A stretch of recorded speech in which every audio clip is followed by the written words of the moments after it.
자, 두 번째 나눠볼 이야기, 배지혜 원장님과 나눠볼 이야기는 바로 IQ를 넘어서 아이의 인지 특성을 이해하는 웩슬러 지능 검사에 대해서 좀 알아보도록 하겠습니다.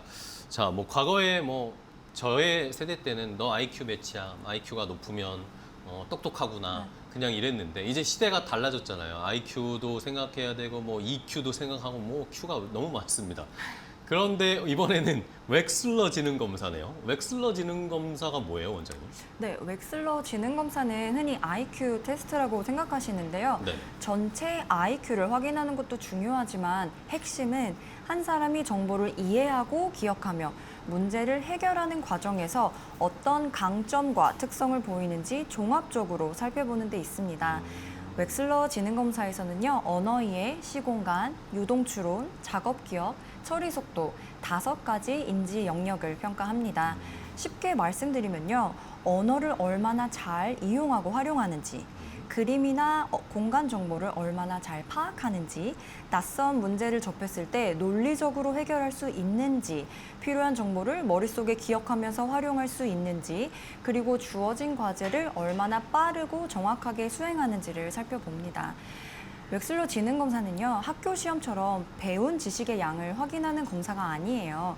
같은 연령과 비교했을 때 현재 어떤 영역에서 강점을 보이는지, 또 어떤 영역에서 상대적으로 도움이 필요한지를 알아보는 표준화된 검사입니다. 따라서 웩슬러 지능 검사는 단순히 IQ 점수 하나를 확인하는 데 그치지 않고 아이의 인지적 특성을 이해하고 적절한 교육과 지원 방향을 찾는 데 활용하실 수 있습니다. 네, 알겠습니다. 웩슬러 지능 검사 그냥 단순히 우리가 옛날에 IQ가 100 넘었어, 난 2자리야 이렇게 따지는 게 아니라 상대적으로 이제 같은 나이대의 친구들에 비해서 어떤 능력이 뛰어나고 어떤 건 좀 부족한지 이런 것들을 알아볼 수 있는 검사네요. 네, 맞습니다. 그러면 이 웩슬러 검사는 이 연령대별로 어떻게 저희가 구분해서 검사를 받고 또 평가를 해볼 수가 있나요? 네, 웩슬러 지능 검사는 연령에 따라서 유아용, 아동용, 성인용으로 나뉩니다. 유아용 윕시의 경우는요, 만 2세 6개월부터 7세 7개월까지, 아동용 위스크의 경우 만 6세 6개월부터 만 6세부터 만 16세 11개월까지, 성인용 웨이즈의 경우는 만 16세부터 만 69세 11개월까지 진행하고 있습니다. 이렇게 연령에 따라 한 가지 검사만 가능한 경우도 있지만 두 종류 검사를 모두 받을 수 있는 시기도 있습니다. 만 6세부터 만 7세 7개월까지는 유아용과 아동용 검사가 모두 가능하고요. 만 16세부터 만 16세 11개월까지는 아동용과 성인용 검사가 모두 가능합니다.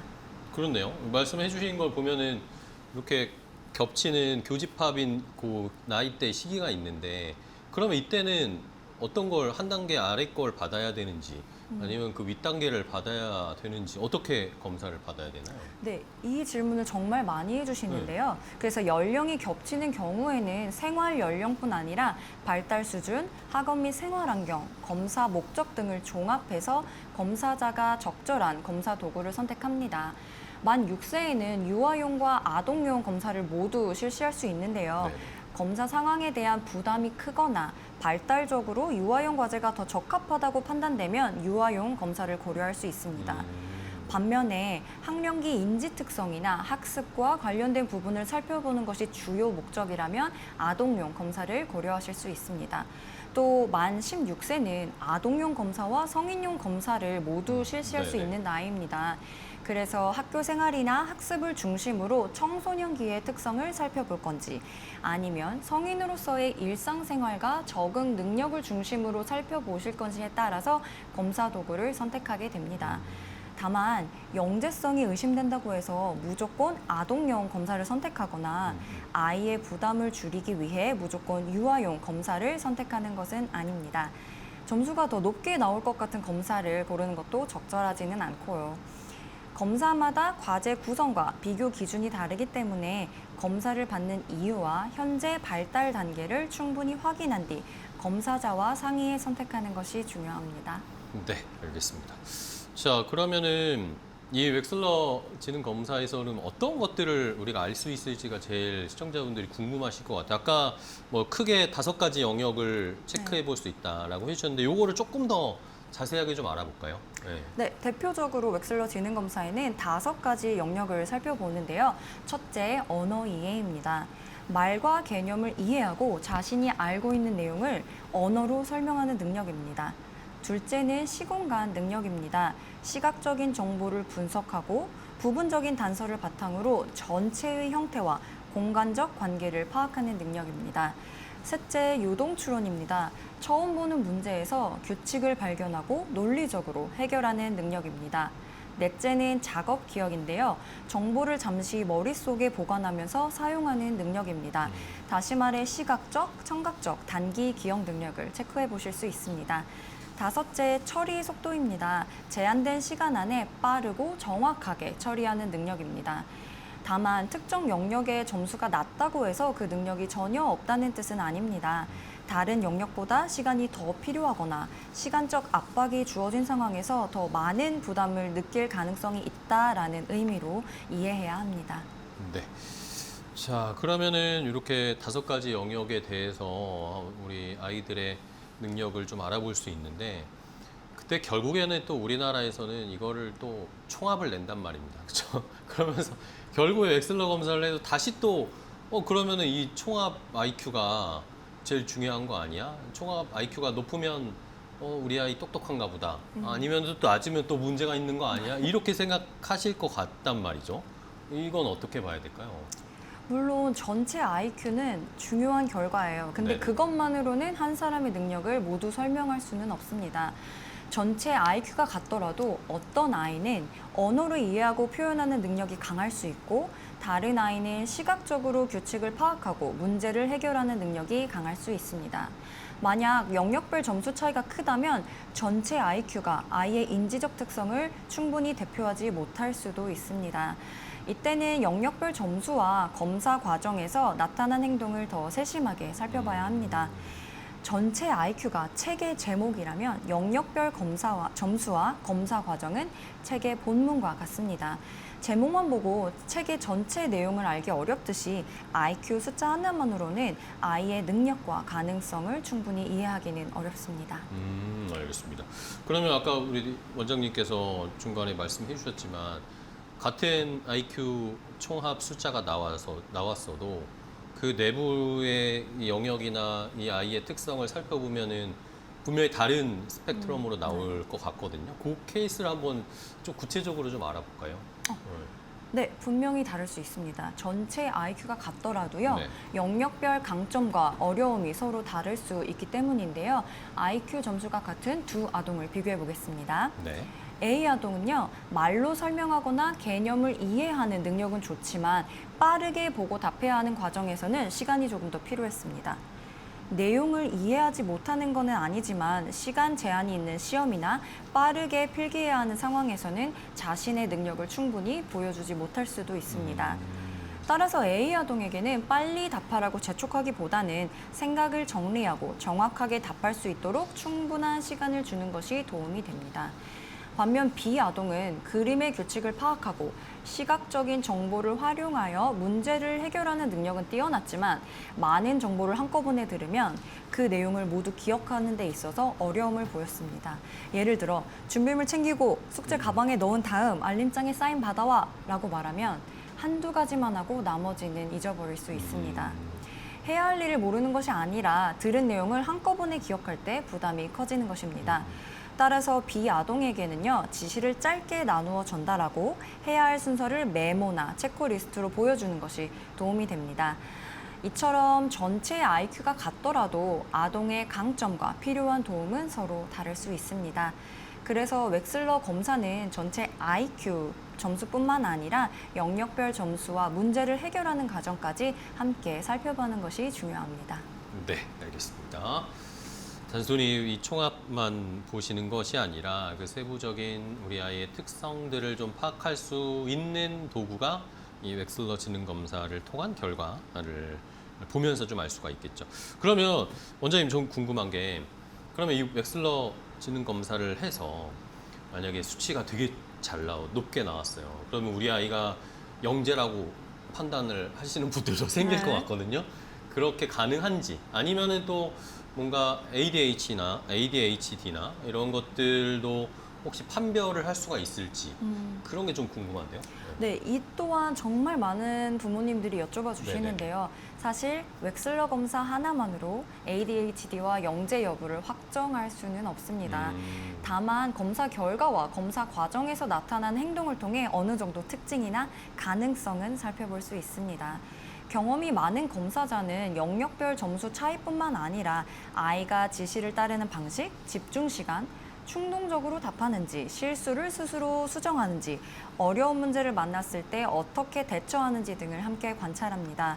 예를 들어 주의 집중이나 작업 기억, 처리 속도와 관련된 영역에서 특징적인 수행이 나타나거나 검사 중 주의가 자꾸 흐트러지고 반응을 조절하기 어려운 모습이 반복된다면 ADHD 가능성을 살펴보는 하나의 단서가 될 수 있습니다.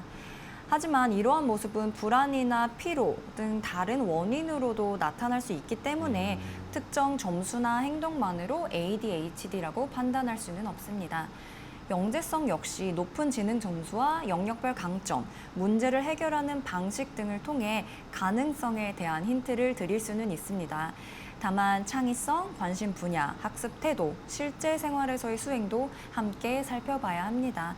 따라서 웩슬러 지능 검사를 통해 ADHD나 영재성의 가능성을 살펴볼 수는 있지만 정확한 판단을 위해서는 다른 검사 결과와 평소 생활 모습도 함께 고려해야 합니다.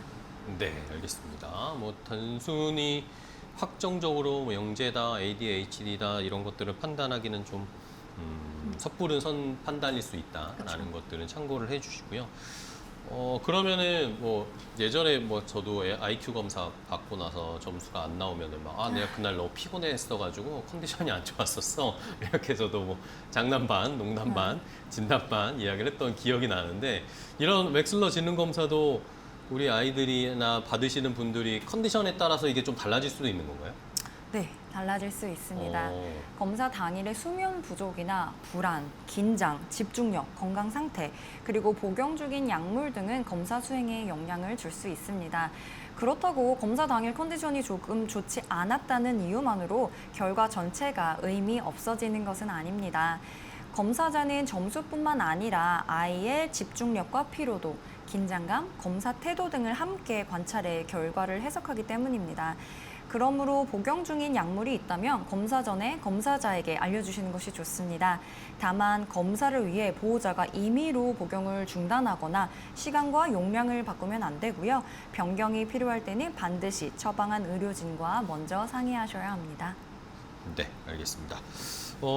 그러면은 뭐 이런 컨디션 관리도 중요할 것 같고 또 이제 검사를 받기 전에 그냥 무턱대고 가면서 검사를 받는 건 아닐 것 같고 뭔가 준비가 다른 것들은 또 필요한 것들이 있나요? 네, 특별히 공부하거나 문제를 연습할 필요는 전혀 없습니다. 네네. 좋은 결과를 기대하며 문제 유형을 미리 찾아보거나 비슷한 문제를 반복해서 풀게 하시는 경우가 가끔 있는데요. 오히려 그러지 않으셔도 괜찮습니다.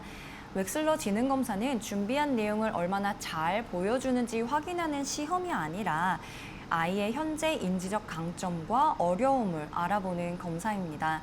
문제 유형을 미리 연습하면 연습 효과 때문에 아이의 실제 능력을 정확하게 파악하기 어려울 수 있습니다. 또한 아이한테 IQ 검사니까 잘해야 돼 또는 높은 점수를 받아야 돼 네. 이렇게 말하면 불필요한 긴장과 부담을 줄 수 있습니다.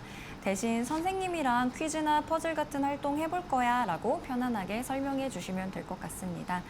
정리하면 검사 전에 필요한 준비는 문제 연습이 아니라 아이가 충분히 자고 좋은 컨디션으로 참여할 수 있게 해주시고 검사의 부담을 느끼지 않도록 편안하게 설명해 주시는 것이 가장 좋은 준비입니다. 네, 알겠습니다. 저 그러면은 뭐 이제 시간 거의 다 됐는데 조금 구체적인 검사의 궁금증들이 좀 생기실 것 같아서 저도 궁금한 게 그러면 이제 아까 어린 친구들도 요 웩슬러 검사를 받는다고 했잖아요. 그러면 이제 궁금한 게 아직 글을 읽거나 쓰지 못하는 아이들이 있다면 이러면 검사를 어떻게 하나요? 네, 웩슬러 지능검사의 경우 만 30개월부터 시작이 되는데요. 네네. 그래서 웩슬러 지능검사는 학교 시험처럼 문제를 읽고 답을 쓰는 방식이 아닙니다. 검사자와 1대1로 진행하고요. 아이가 말로 답하거나 그림과 도형을 보고 과제를 직접 수행합니다. 따라서 읽기와 쓰기 능력이 필수적인 검사가 아닙니다. 다만 의사소통이나 시각이나 청각에 어려움이 있다면 검사 전에 미리 알려주셔야 합니다. 이게 읽고 뭔가 답하고 이런 방식이 아닌가 보군요. 네.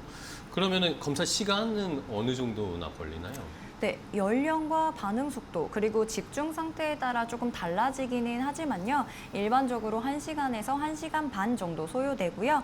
만 4세 이하 유아의 경우에는 약 40분 정도 예상하시면 됩니다. 다만 휴식이나 추가 확인이 필요한 경우에는 시간이 달라질 수도 있습니다. 하나만 더 궁금한 거. 검사 결과가 그러면 이게 검사가 바로 나오나요? 네, 검사 결과는 바로 나옵니다. 아, 바로 나와요? 네, 그래서 결과 상담까지 당일에 진행하실 수 있습니다. 알겠습니다. 자, 그러면은 이제 거의 다 됐어요. 마지막으로 우리 원장님께 요 웩슬러 검사에서 우리 뭐 부모님들이나 혹시 웩슬러 검사 받아봐야겠다고 생각하시는 분들께 요것을 중점적으로 보셔야 된다. 강조? 뭔가 좀 조언을 부탁드릴게요. 네, 제가 마지막으로 드리고 싶은 말씀은 웩슬러 지능검사에서 가장 중요한 질문은 IQ가 몇 점인가요? 상위 몇 %인가요? 가 아닙니다. 아이가 어떤 방식으로 잘 이해하고 배우는지, 어떤 영역에서 강점을 보이는지, 그리고 어떤 상황에서 조금 더 많은 시간이나 도움이 필요한지를 발견하는 것이 더 중요합니다. 검사 결과를 단순히 하나의 숫자로만 보기보다 아이를 더 잘 이해하고 가정과 학교에서 적절한 도움을 제공하기 위한 자료로 활용하셨으면 좋겠습니다. 네, 알겠습니다. 자, 단순히 IQ를 통해서 우리 아이를 이해하는 것보다 웩슬러 지능 검사를 하면서 우리 아이가 어떤 능력이 좋구나, 어떤 것들은 좀 채워주고 도와줘야겠구나라는 것들을 좀 판단하실 수 있는 자료나 도구가 될 수 있을 것 같아요. 시청자분들 중에 또 궁금하신 분들은 한번 직접 참여해 보시고 우리 아이도 함께 체험해 보는 것도 필요할 것 같습니다.